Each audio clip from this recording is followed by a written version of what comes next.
कि जो ये मुंड का माला हमने पहना है, ये आप ही के जो है, जब आप अपना शरीर छोड़ती हैं तो आपके मुंड को अपने माला में पिरो लेता हूँ और इसको धारण करता हूँ। पार्वती जी ने कहा ये कैसे? ये भी तो छल है कि मैं बार बार जन्म लेती हूँ और आप एक ही बार जन्म ले करके बार बार आप ही से हमारा जो है विवाह होता है।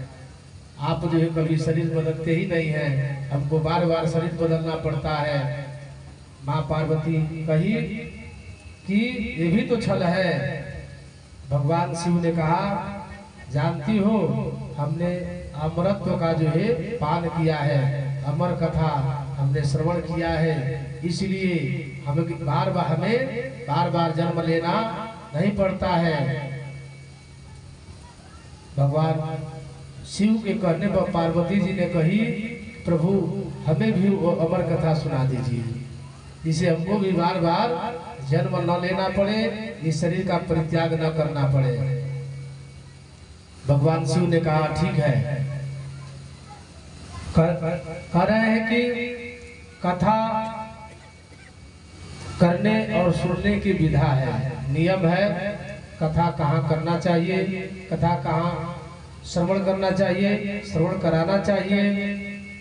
कथा में एक आसन पर बैठने का अधिक से अधिक प्रयास करना चाहिए कि ज्यादा समय तक एक आसन में बैठे, मन को एकाग्रचित रखें, शरीर पवित्र रहे।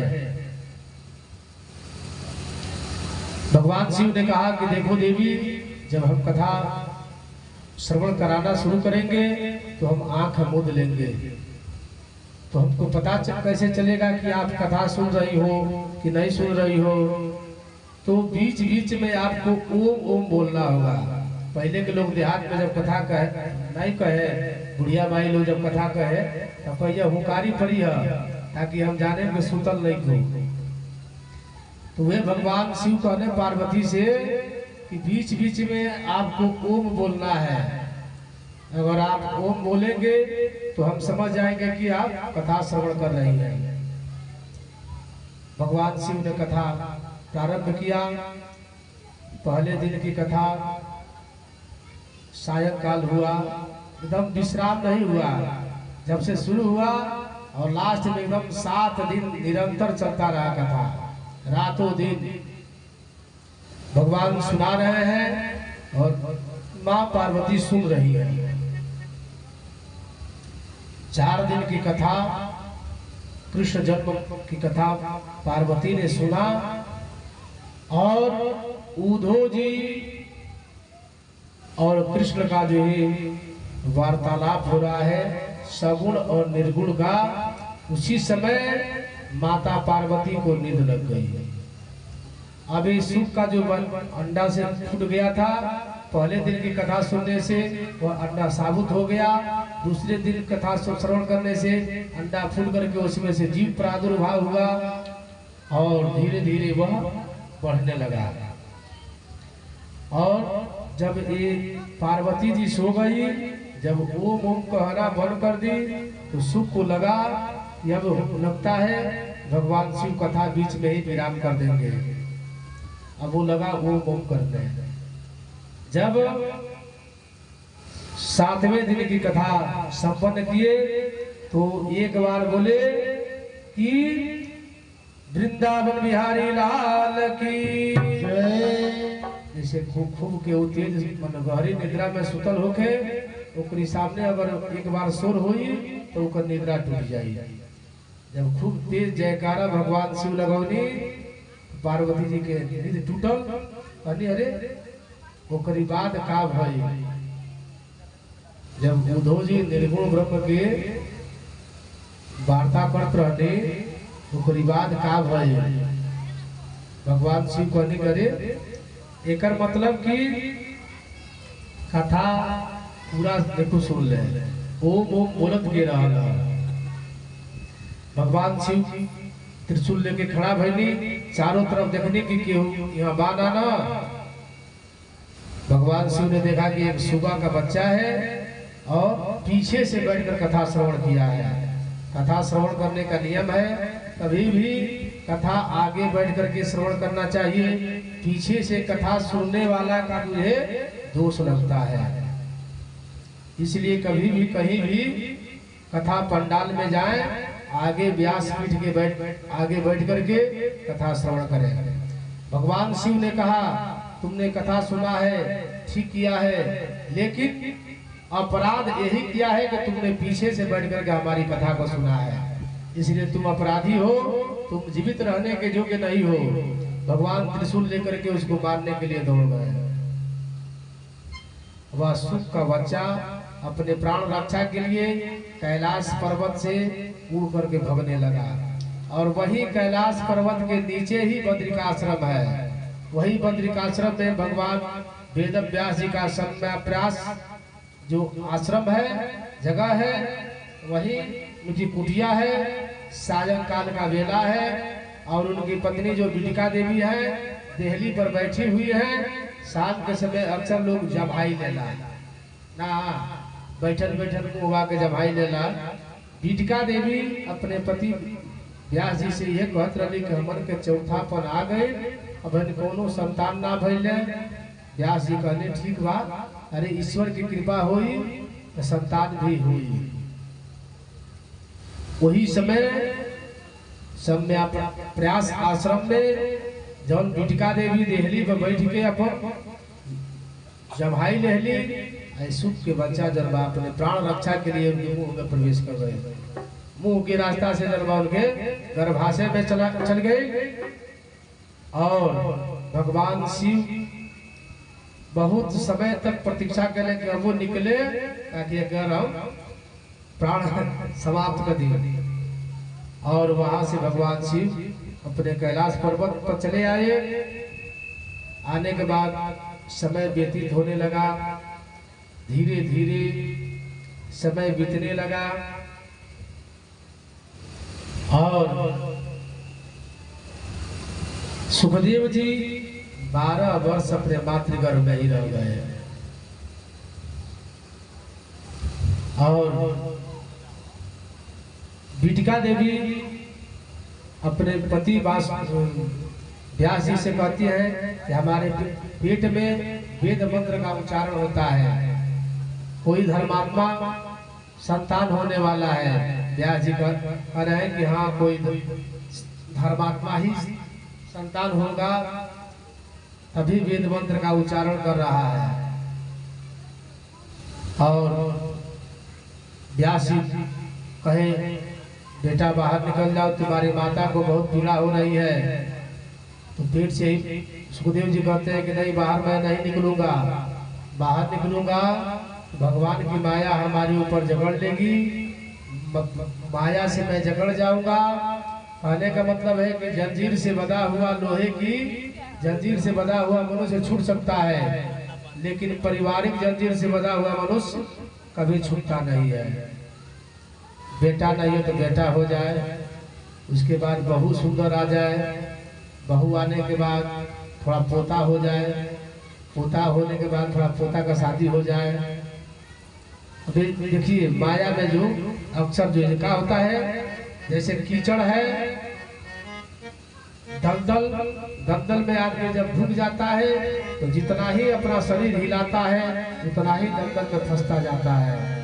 उसी तरह से जो है ये पारिवारिक माया है, इस माया में जिसने भी आया वह जकड़ गया, और जिसने इस माया से परे हो गया उसका जीवन सार्थक हो गया। भगवान व्यास जी ने बहुत बार कहा, लेकिन सुखदेव जी ने कहा नहीं, जब तक भगवान विष्णु आकर के हमसे कहेंगे नहीं, वचन नहीं देंगे कि जाओ सुखदेव तुम्हारे ऊपर हमारी जोग माया का प्रभाव नहीं पड़ेगा, तब तक मैं इस मातृगर्भ में से बाहर नहीं आऊंगा। सुखदेव जी मातृगर्भ को ही मंदिर बना लिए थे। उसके बाद भगवान विष्णु स्वतः आए, आकर के सुखदेव जी को आशीर्वाद दिए, कहे सुखदेव बेटा बाहर निकल जाओ, हमारी जोग माया तुम्हारे ऊपर हावी नहीं होगी। जब प्रजंत मनुपेतमपेत कृत्यम द्वैपायनो विरह कातर आजुहाव पुत्रे जितन्मयतया तरवो विनेदोष तम सर्वभूत हृदय मुनिमानतोस्मि। ज्यों सुखदेव जी जन्म लिए और जब प्रवचन यानी वह जंगल की ओर चल दिए। भगवान व्यास जी अपने पुत्र को बुला रहे हैं, अरे पुत्र आ जाओ आ जाओ। लेकिन सुखदेव जी के ऊपर थोड़ा भी प्रभाव नहीं पड़ा है कि हमको कोई बुला रहा है। और सुखदेव जी आगे आगे, व्यास जी पीछे पीछे। कुछ वृक्षों ने कहा, अरे व्यास जी आपके पुत्र एक बार एक जन्म लिए हैं, तो हाय पुत्र आ जाओ, वापस आ जाओ। आप इनके कई बार पुत्र रहे होंगे, तो लौट करके वृक्षों ने कहा कि आप लौट जाइए, ऐसे मनस्वी तपस्वी आपके बातों में नहीं आने वाले हैं। और व्यास जी ने प्रयास किया, लेकिन सुखदेव जी वापस नहीं आए। कह रहे हैं कि मानव के लिए परम धर्म क्या है? सूर्य ने उत्तर दिया कि भगवान के चरणों में जिनकी प्रीति हो जाए, प्रेम हो जाए और निष्काम प्रेम हो जाए, वह कोई कामना उसके अंदर नहीं रह जाता है, वह निष्कामी हो जाता है। वह बहुत ही वास्तव में निष्काम धर्म ऊंचा, उससे कोई ऊंचा धर्म नहीं है। निष्काम प्रेम करो, बिना कामना रहित किसी से लगाव रखो, तो वह ज्यादा दिन तक टिकाऊ होता है। जब किसी के प्रति लाभ के अगर उद्देश्य से अगर किसी के साथ संगत किया जाए या काम उससे व्यवहार किया जाए, तो कम टिकाऊ होता है, उसकी आयु कम होती है। कह रहा है कि मंदिर में जब भी जाए पूजा करने के लिए, निष्काम भक्ति से पूजा करें। जब भी जाए दुर्गा जी के मंदिर में जाए। जैसे आया है कि रुक्मिणी जी का विवाह जब शिशुपाल ने तय कर दिया, शिशुपाल से तय हो गया था। रुक्मी शिशुपाल का मित्र था, तो जब रुक्मिणी गई कात्यायनी भगवती के मंदिर में पूजा करने के लिए, तो कात्यायनी भगवती के मूर्ति से भगवान कृष्ण का जो है छवि दिखाई देने लगा। आप किसी भी देवी देवता का पूजा करें, जैसे मान लीजिए कि पेड़ है, पेड़ का जो हजारों टहनियां है, लाखों पत्ते हैं, करोड़ों फूल होते हैं, लेकिन हम उसके जड़ में पानी डालते हैं तो उसका पत्ता हरा भरा रहता है, सारी टहनियां जो है हरा भरा। उसी तरह से किसी भी देवी देवता का पूजा करें, वो सारा उसका जड़ जो है, शाखा जो है, जड़ में आकर के वही भगवान नारायण के ही जड़ है, उनके जो है तमाम देवता लोग शाखा है। आप किसी का भी पूजन करें, यही कहें कि आप हमें आशीर्वाद दीजिए, भगवान के चरणों में हमारा प्रीति हो जाए, सामीप्य हो जाए, अनुराग हो जाए। तो भगवान ने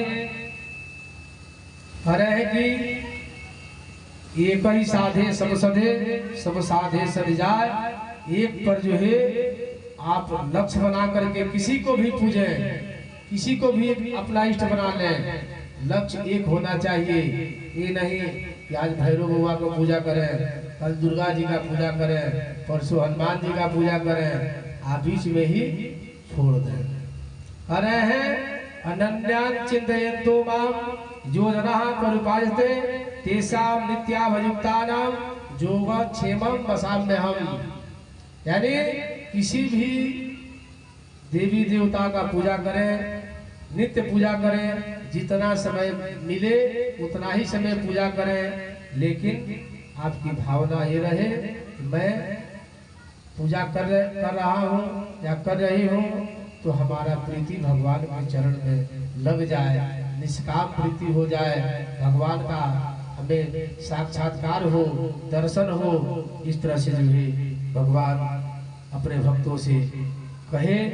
और भगवान का नाम अजन्मा है, प्रभु जन्म नहीं लेते हैं, उनका अवतार होता है।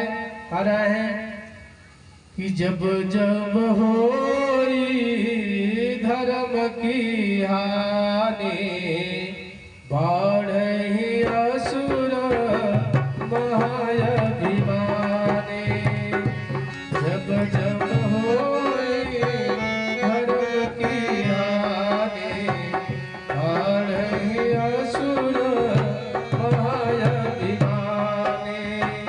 तब तब धरि प्रभु विविध शरीरा, हरि कृपा निधि सजन पीरा।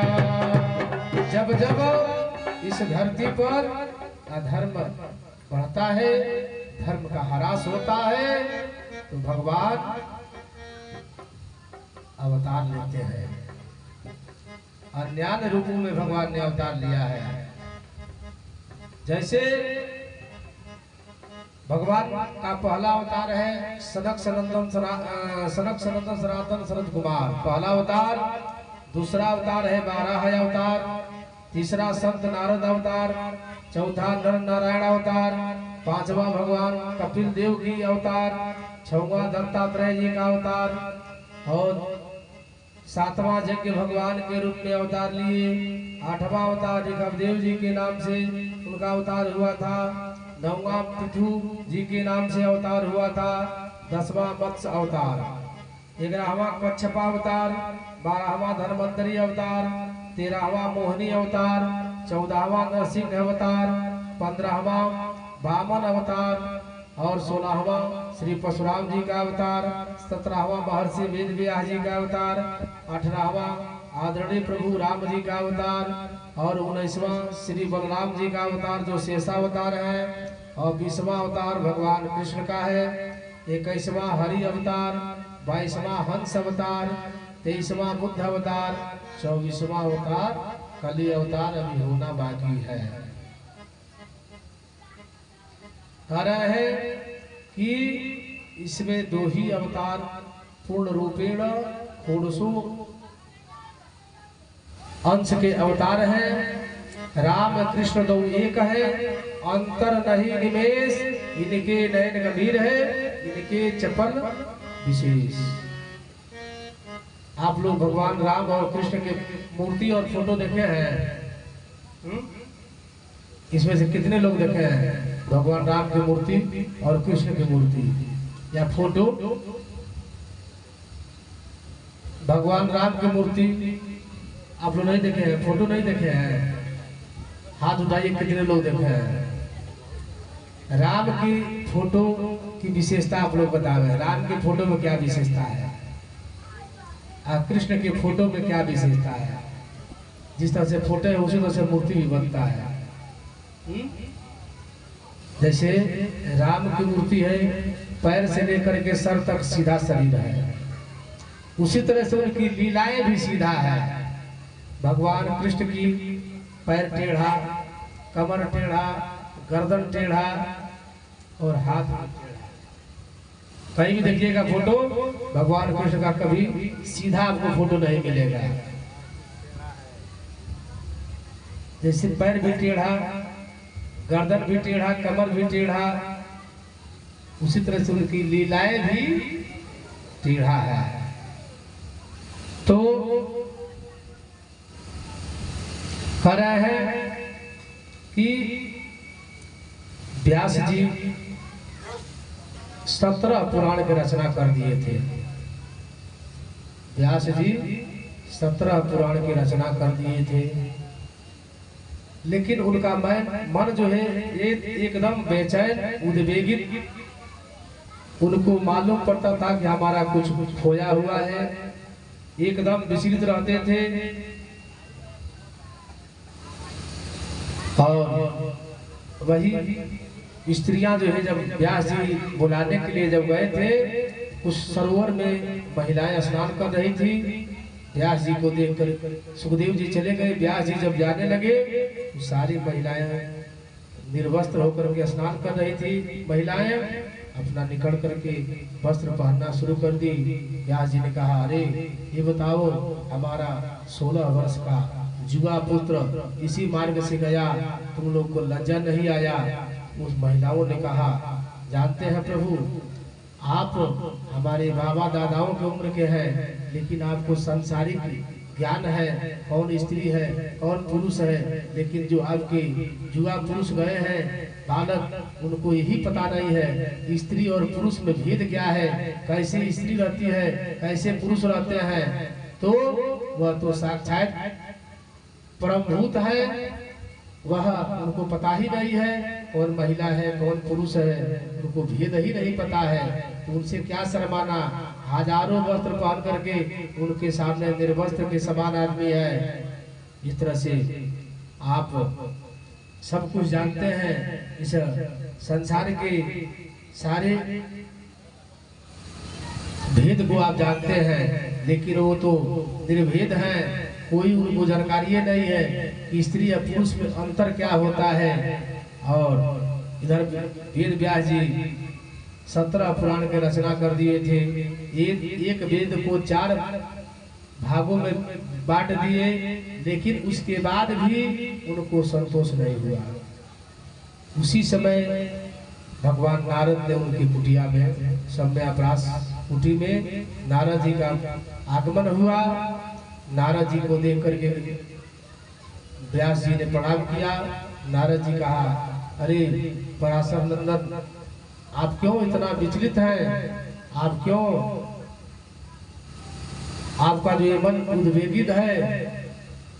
व्यास जी ने कहा, क्या बतावें, हमारा जो ये वृद्धावस्था हो गया, मैंने 17 पुराणों पर रचना कर दिया और एक वेद से 4 वेद बना दिया, सूक्ष्म कर दिया, ताकि मनुष्य इसको पढ़ सके और पढ़ करके अपने जीवन को धन्य बनावे। लेकिन क्या करें, हमारा मन इतना बेचैन है, मैं समझ ही नहीं पा रहा हूँ कि हमें क्या हुआ है। नारद जी ने कहा, व्यास जी मैं एक बात बताऊं। व्यास जी ने कहा, बताइए। तो आपने 17 पुराण की रचना तो कर दिया है, लेकिन ऐसा कोई पुराण नहीं बनाया है जिसमें भगवान कृष्ण का जो है जन्म से लेकर सारी लीलाएं उसमें समाहित हो। आप ऐसा कोई पुराण नहीं बनाए हैं, इसलिए आपका मन जो है व्याकुल है, चंचल है। ऐसा पुराण आप उसका जो है निर्माण करें, बनावे, ताकि आपका जो है जो उद्वेग है वह शांत हो जाए। व्यास जी ने कहा, ऐसा अब हमारे पास सामर्थ्य नहीं है, मैं वृद्ध हो चुका हूँ, अब हमारे हाथों में उतना ताकत नहीं है तो मैं बैठ करके पुराण लिखूं। नारद जी ने कहा, व्यास जी, नारायण ने प्रसन्न होकर के हमारे पिता ब्रह्मा को चतुश्लोकी भागवत उनको जो ये दान दिया, और हमारे पिता हमसे प्रसन्न होकर के वह चतुश्लोकी भागवत हमको कान में बताए हैं। मैं उसी चतुश्लोकी भागवत को आपको बता रहा हूँ और उसको विस्तार करके उसका आप लेखन करें। व्यास जी ने कहा, ये हमारे बस का नहीं है। नारद जी ने कहा, देखिए आपके अंदर बुढ़ापा तो आ गया है, लेकिन कह रहे हैं कि अगर गुरु अगर सक्षम हो तो अपने शिष्य को जो है प्रभु से दर्शन करा देगा। आया है ना, गुरु गोविंद दो खड़े काको लागो पाए, बलिहारी गुरु आपने गोविंद दियो बताए। अगर ईश्वर रूठ जाए तो गुरु जो है अपने शिष्य को सद्मार्ग पर ला सकता है, लेकिन अगर गुरु रूठ जाए तो ईश्वर को सद्मार्ग पर नहीं ला सकते हैं। इसलिए नारद जी ने कहा, मैं आपको जो मंत्र दे रहा हूँ, आप इसका लेखन करें, इसका निर्माण करें, जिससे आपके जो उद्वेग है वह शांत हो जाए। भगवान व्यास जी ने कहा, ये कैसे संभव है। नारद जी ने कहा, जो आज मैं नारद हूँ, ऋषि महात्माओं का ही देन है कि आज मैं नारद हूँ। मैं एक दासी का पुत्र हूँ, हमारी माता नितांत दासी थी। हमारा जन्म हुआ तो जन्म के बाद ही हमारे पिता का मृत्यु हो गया। हम अपने पिता का मुख नहीं देखे थे और हमारी माता जब हमारे पिता का मृत्यु हो गया, मृत्यु के बाद हमारी माता सदगृहस्थ संतों के वहां गई, जाकर कही कि महाराज मैं गाय से दूध निकाल लेती हूँ, चौका बर्तन कर देती हूँ, साग सब्जी अमोनिया कर देती हूँ, आप लोग हमको हमारे बच्चों को अपने वहां रख लीजिए, हमको भोजन समय से मिलना चाहिए, बाकी हमको कुछ नहीं चाहिए। सदगृहस्थ संत ने कहा जाओ घर और पत्नियों से जाकर पूछ लो, अगर वे लोग आपको स्वीकार कर रही है तो तुम रह जाओ। वही सदगृहस्थ संतों के वहां हमारी माता नारद जी बता रहे हैं, अपने पूर्व जन्म की कथा बता रहे हैं व्यास जी से कि हमारी माता नितांत गरीब थी और सदगृहस्थ संतों के वहां काम करके हमारा भरण पोषण की। सदगृहस्थ संतों के वहां चातुर्मास करने के लिए कुछ महात्मा लोग अयोध्या से आए और वृंदावन के लिए जाने के लिए तैयार जा रहे थे और रास्ते में ही वे लोग रुक गए। तो 4 महीना जैसे आषाढ़ शुक्ल पक्ष एकादशी से लेकर के कार्तिक शुक्ल पक्ष एकादशी तक कोई स्नान नहीं लगता है, यही चतुर्मास होता है। ये 4 महीना में जहाँ संत महात्मा रुक जाते हैं वह 4 महीना वही रुकते हैं। वही चातुर्मास करने के लिए महात्मा लोग आए थे और हमारी माता उन लोगों को सेवा करती थी। रात्रि के समय प्रसाद पाने के बाद साधु महंत अपना बैठ करके भजन कीर्तन कथा श्रवण कराते थे। हमारी माता आया है कि कभी आप जाएं मंदिर में या पूजा करना हो तो छोटा बच्चा हो तो उसको साथ में लेकर के जाए। कार्बन कॉपी करने की क्षमता जो छोटे बच्चों के अंदर ज्यादा रहता है, तो जाएं अगरबत्ती दिखाएं, अपने भी अगरबत्ती दिखाएं, अपने बच्चों से भी दिखाएं ताकि आपका बच्चा संस्कारित हो। तो नारद जी बता रहे हैं कि हमारी माता गोद में लेकर के और हमको बैठती थी और कथा सत्संग जब तक होता था उनके गोद में बैठ करके मैं माता के सत्संग सुनता था। धीरे धीरे समय व्यतीत होने लगा। नारद जी के मन में वैराग्य उत्पन्न हो गया कि हम भी महात्मा लोग जाने वाले हैं, समय नजदीक हो गया है, इन लोगों के साथ में ही हम भी इन लोगों के साथ बद्रिकाश्रम चले जाएंगे और भगवान का भजन कीर्तन करेंगे ताकि हमारा भी आवागमन से मुक्ति मिल जाए। इनके माता जी को जानकारी हुआ कि ये कहीं हमारा जो लड़का है वो भी महात्मा लोगों के साथ चला जाएगा तो बुढ़ौती का सहारा कौन होगा। रात्रि के समय में माता जी उनकी जान करके महात्माओं को पैर पकड़ ली, कही कि महात्मा जी सब अगर हमारा लड़का आप लोगों के साथ चला जाएगा तो हमारा देख रेख कौन करेगा। महात्मा जी लोग सुबह में बहुत प्रेम से बेटा रामदास लोग कहते थे नारद जी को, कहे कि बेटा रामदास तुम्हारी माता जब तक है अपनी माता का सेवा करो, माता जब तुम्हारी नहीं रहेगी तो तुम जा करके वहां आना और वहां भगवान का भजन करना। मातृदेवो भव, पितृदेवो भव, आचार्य देवो भव, इस तरह से आया है कि जब तक तुम्हारी माता है अपनी माता का सेवा करो और सेवा करने के बाद तुम्हारी माता का देहावसान हो जाएगा, उसके बाद बद्रिकाश्रम आना और हम तुम्हें मंत्र बता दे रहे हैं, उसी मंत्र का तुम जप करना। नारद जी के मन में जो है उथल पुथल होने लगा,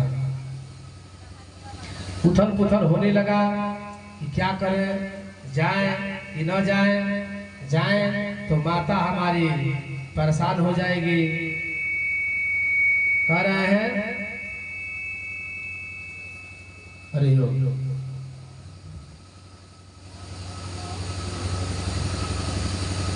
हमने आंगन नहीं बुहारा, हमने आंगन नहीं बुहारा, कैसे आएंगे भगवान, कैसे आएंगे भगवान।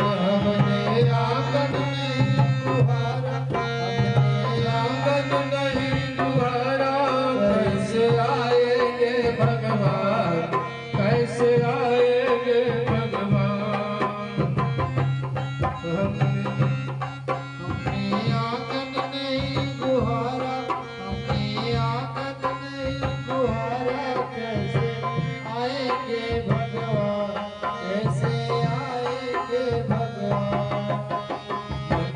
मैल नहीं है धोया, मन की मैल नहीं है धोया, फिर कैसे आएंगे भगवान, कैसे आएंगे भगवान। मन की मैल नहीं है धोया, मन की मैल नहीं है धोया, कैसे आएंगे भगवान, कैसे आएंगे भगवान। मन की मैल नहीं है धोया, मन की मैल नहीं है धोया, कैसे आएंगे भगवान, कैसे आएंगे भगवान। मन की मैल नहीं है धोया, कैसे आएंगे भगवान, कैसे आएंगे भगवान। हर कोने में कलश कसायक लगे हुई है ढेरी, हर कोने में कलश कसायक लगी हुई है ढेरी। नहीं ज्ञान की किरण कहीं पर हर कोठरी अंधेरी, नहीं ज्ञान की किरण कहीं पर हर कोठरी अंधेरी। आंगन चौआरा अधियारा, आंगन चौआरा अधियारा, कैसे आएंगे भगवान, कैसे आएंगे भगवान। हमने आंगन नहीं बुहारा, हमने आंगन नहीं बुहारा, कैसे आएंगे भगवान, कैसे आएंगे भगवान। हमने आंगन नहीं बुहारा, हमने आंगन नहीं बुहारा, कैसे आएंगे भगवान, कैसे आएंगे भगवान। हृदय हमारा पिघल न पाया तो देखा दुखियारा, हृदय हमारा पिघल न पाया तो देखा दुखियारा। हृदय हमारा पिघल न पाया तो गाए दुखियारा, हृदय हमारा पिघल न पाया तो देखा दुखियारा। हृदय हमारा पिघल न पाया जो देखा दुखियारा।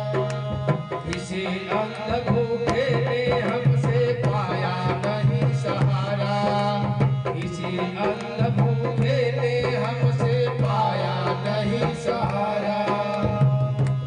सूखी है करुणा की धारा, सूखी है करुणा की धारा, कैसे आएंगे भगवान, कैसे आएंगे भगवान।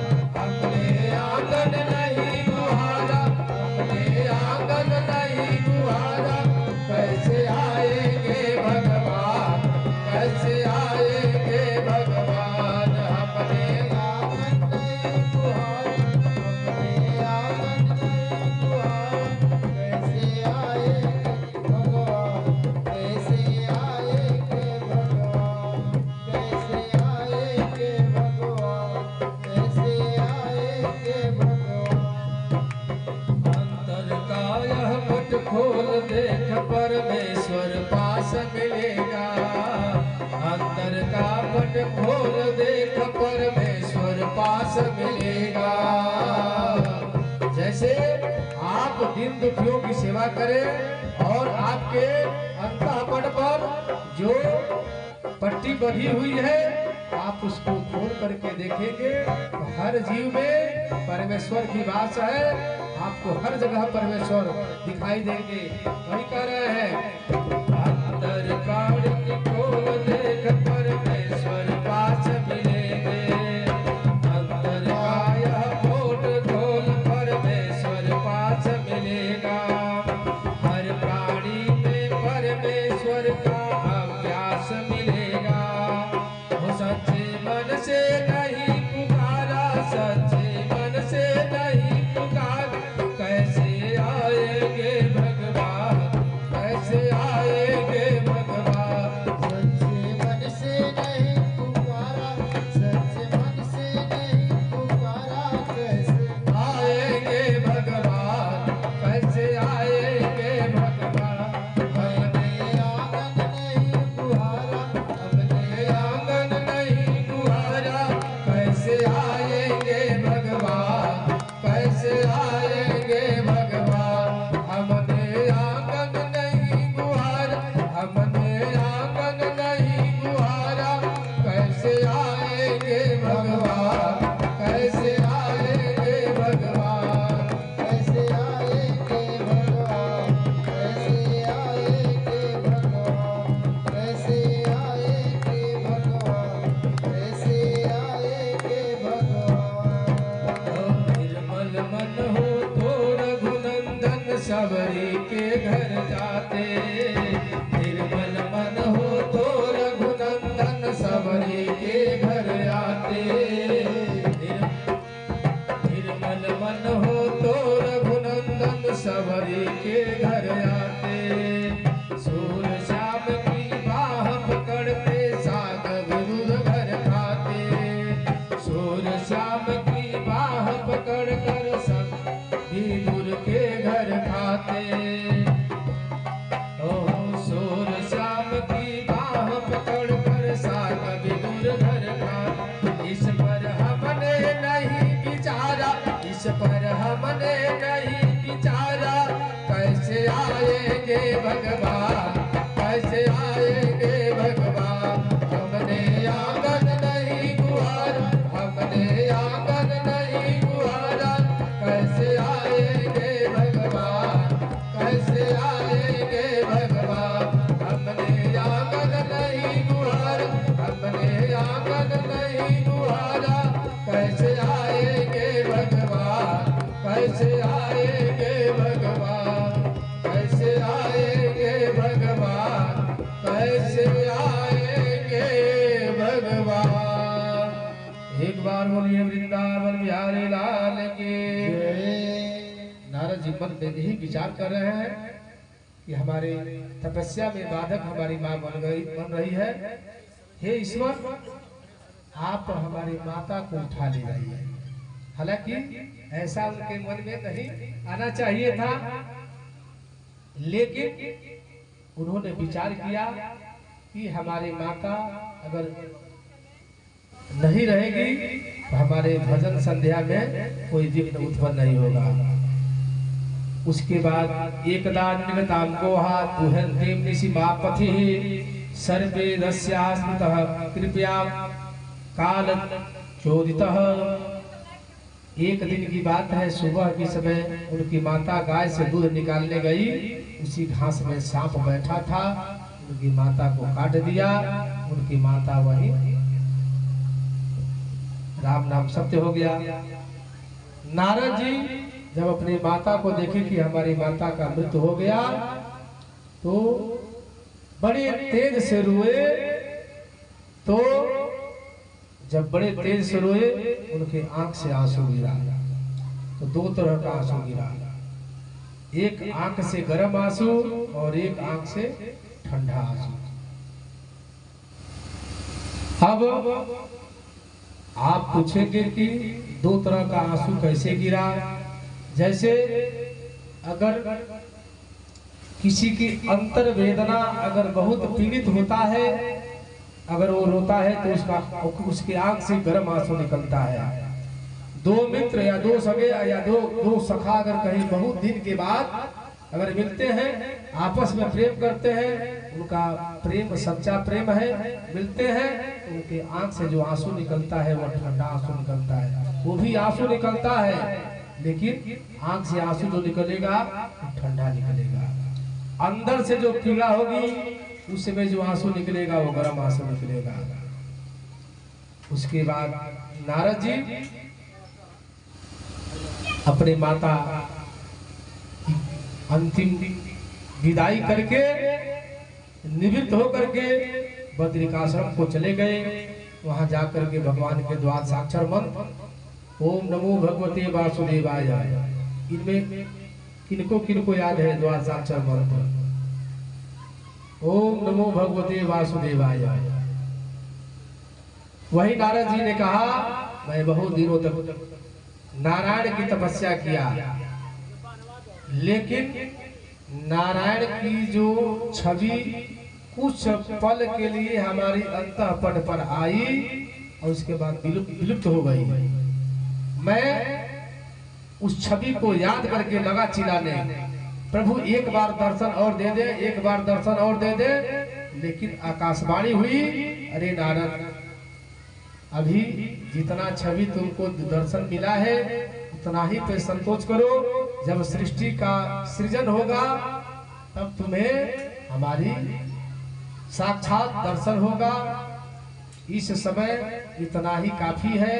और उसके बाद से जब सृष्टि हुआ, नारद जी वही ब्रह्मा के मानस पुत्र बन करके वही व्यास जी से कह रहे हैं, व्यास जी मैं वही बेटा रामदास हूँ, आज आपके सामने नारद के रूप में आपके सामने खड़ा हूँ। साहस आप मत हारिए, प्रभु पर विश्वास कीजिए और आप श्रीमद् भागवत की रचना कीजिए। देवदत्तामिमां वीणां स्वब्रह्म विभूषितां, वही ब्रह्मा जी हमको वीणा दिए और भगवान के अहर्निश नाम का मैं भजन करता हूँ। आज वही नारद हूँ। व्यास जी ने कहा ठीक है, रचना की। रचना करने के बाद अब व्यास जी कहे कि अब इसको पढ़ाऊं तो किसको पढ़ाऊं, उत्तराधिकारी कौन बने। हर गुरु चाहता है कि हमारा शिष्य जो है उत्तमोत्तम हो। कहीं भी विद्यालय में जाते हैं, अध्यापक उसी विद्यार्थी को मारता है जो जिससे ज्यादा प्रेम करता है, ज्यादा लगाव रहता है। ऐसा नहीं है कि उसे कोई शत्रुता नहीं है। विद्यार्थी वही पीटता है जो पढ़ने में ठीक होता है, नहीं तो बाकी तो पीछे बैठ ही जाते हैं। गुरु जी पढ़ा रहे हैं, शाम पढ़ कर कुछ लिख रहे हैं, वो बैठ करके नीचे जो अपना बात कर रहा है। तो इधर व्यास जी सोच रहे हैं कि कौन हमारा उत्तराधिकारी बने, सोने का पहला अधिकारी कौन बने। आकाशवाणी हुई कि सबसे उत्तमोत्तम शिष्य तो आपका देवपुत्र ही है, जो काम पर विजय पा लिया है, क्रोध पर विजय पा लिया है। उसके ऐसा ज्ञानी त्रैलोक्य में कोई नहीं है। व्यास जी ने कहा मैं सब कुछ जानता हूँ, लेकिन अपने पुत्र का बड़ाई अगर पिता करे तो जग जो है कहेगा कि इनका लड़का है तो अपने लड़के का बड़ाई कर रहा है। अगर दूसरे लोग अगर बड़ाई करेंगे तो समझ में आएगा। अपने ही पुत्र का अगर पिता बड़ाई करना शुरू कर दे तो लोग उपहास करना शुरू कर देंगे। अब वो लड़का पुत्र जो है ध्यानावस्थ है, उसको कौन ध्यान से जागृत करे। व्यास जी ने अपने नन्हे नन्हे शिष्यों को जो है भागवत के अर्धश्लोकी श्लोक पढ़ा करके भेजे कि जाओ सुखदेव जी जहाँ समाधिष्ठ बैठे हैं उनको सुनाना। अगर जो जागृत हो जाए कहे कि और सुनाओ तो कह देना कि अगर आगे सुनना हो तो अपने पिताजी के पास चलिए। जा करके एक शिष्य ने अपने पिता के पढ़ाई हुए श्लोक को सुखदेव जी से सुना रहा है। बरह पीडम नटवरवपुः कर्णयोः कर्णिकारं बिभ्रत्वासः कनककपिशं वैजयन्तीं च माला।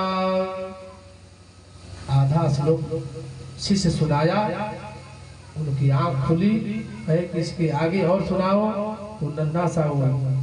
शिष्य कहा अगर इसके आगे सुनना हो तो आपके पिता व्यास जी ने इसे जो है 18,000 श्लोक की रचना किए हैं, और जाइए और उनसे आओ आगे पढ़ लीजिए। और फिर जो है समाधि में बैठ गए सुखदेव जी। वो शिष्य आया, व्यास जी से कहा गुरुदेव, वो कुछ क्षण के लिए उनकी समाधि टूटी थी, और फिर जो है समाधिष्ठ हो गए। व्यास जी ने फिर से श्लोक पढ़ाया, और पढ़ा करके कहा कि जाओ और सुखदेव को सुनाना। तो वो शिष्य गया, अहो बकीयम स्तन कालगूटम जिज्ञासया पाय विविधाय साध्वी लेवे गतिं धातु चितां दयोन्यं कम्बा दयालुं सरलं व्रजेम। वह पूतना अहो बकीय स्तनकालकूटम, वह पूतना जो अपने स्तन में कालकूट नामक विष लगा करके कृष्ण को मारने के लिए आई है गोकुल में, वह कैसी है कि नारायण को मारने के लिए आई है, और सभी लोग उनके दर्शन के लिए ललायित रहते हैं। और एक ऐसी पूतना है जो साक्षात नारायण को अपने स्तन में कालकूट नामक विष लगा करके मारने के लिए आई है। जब इतना सुने तो सुखदेव जी की आंख खुली, कहे कि इसके आगे सुनाओ। तो विद्यार्थी ने कहा कि इसके आगे सुनना हो तो अपने पिताजी के पास चलिए, और वहां से अपने पिताजी के पास आए। भागवत सुनने के लिए कहे तो व्यास जी ने कहा कि इनका परीक्षा लेना चाहिए। कहे कि जहां काम तहां राम नहीं, जहां राम नहीं काम। जहां भगवान का वास होता है वह काम रूपी कामना जो है बहुत दूर भग जाता है। सुखदेव जी को महाराज विदेह के पास भेजे कि जाइए, आप विदेह जी अगर कह देंगे जनक जी कि कह देंगे कि आपके पुत्र काम पर विजय पा लिया है, क्रोध पर विजय पा लिया है, तो ही मैं आपको यह भागवत रूपी ज्ञान आपको दूंगा। और वहां से सुखदेव जी आए, व्यास जी ने सूचना दिलवा दिया कि हमारा पुत्र जा रहा है, आप उसका परीक्षा ले लीजिएगा। जनक जी के दरवाजे पर गए, द्वारपाल से कहे मैं व्यास नंदन सुखदेव, भगवान व्यास नंदन सुखदेव जनक जी से इसी क्षण मिलना चाहता हूँ। वह द्वारपाल सिपाही को बुलाता है, कहता है कि जाकर के महाराज से कह देना कि व्यास नंदन सुखदेव जी आए हैं, आपसे मिलना चाहते हैं। जाकर के सिपाही ने बताया, जनक जी ने कहा जाकर कह दो कि अभी 5 दिन तक हम व्यस्त हैं, 5 दिन के बाद ही अगर उनको मिलना हो तो दरवाजे पर खड़े रहे, 5 दिन के बाद हम उनको बुलवाएंगे। सुखदेव जी उसी तरह से दरवाजे पर 5 दिन तक खड़े रहे, और हर क्षण सिपाही से भेज करके जनक जी उनकी मुखाकृति को समझते थे कि कहीं क्रोध तो नहीं आ रहा है, कहीं उनका मुखाकृति धूमिल तो नहीं हो रहा है। लेकिन देखे कि 5 दिन उसी तरह से जिस दिन पहले दिन आए थे उसी दिन 5वां दिन भी मुखाकृति है, और भगवान की कृपा हुई।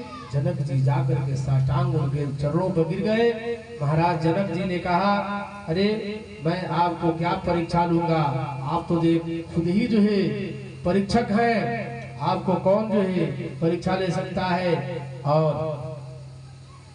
वहां से कहे कि आप हमें शिक्षा दीजिए। जनक जी ने कहा, अरे आपको कौन शिक्षा दे सकता है, आप तो खुद ही वेदांत स्वरूप है, वेद स्वरूप है, आपको कौन शिक्षा दे सकता है।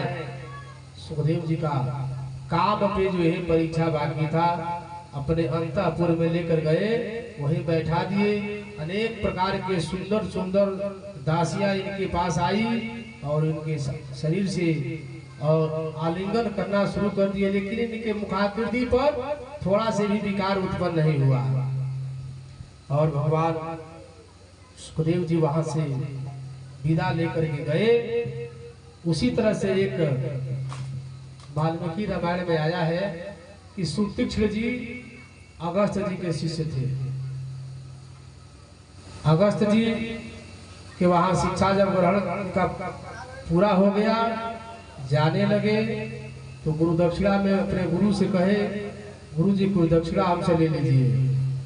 गुरु जी ने कहा अगर दक्षिणा ही देना चाहते हो तो श्री राम से हमको दर्शन करवा देना। वही जब वनवास के समय भगवान जब गए तो सुतीक्ष्ण जी के यहाँ पहले गए थे, वही सुतीक्ष्ण जी अगस्त जी के वहां लेकर गए, वही दर्शन हुआ। कह रहे हैं कि मनुष्य कोई भी काम करे उसके लिए कोई बड़ी काम नहीं है, साहस होना चाहिए, निरंतर प्रयास करना चाहिए। आगे सुखदेव जी परीक्षित से कह रहे हैं कि देखिए जब कौरव और पांडव का युद्ध चल रहा था, तो युद्ध समाप्ति से ही कथा है। जब कौरव पांडव युद्ध समाप्त हो चुका था,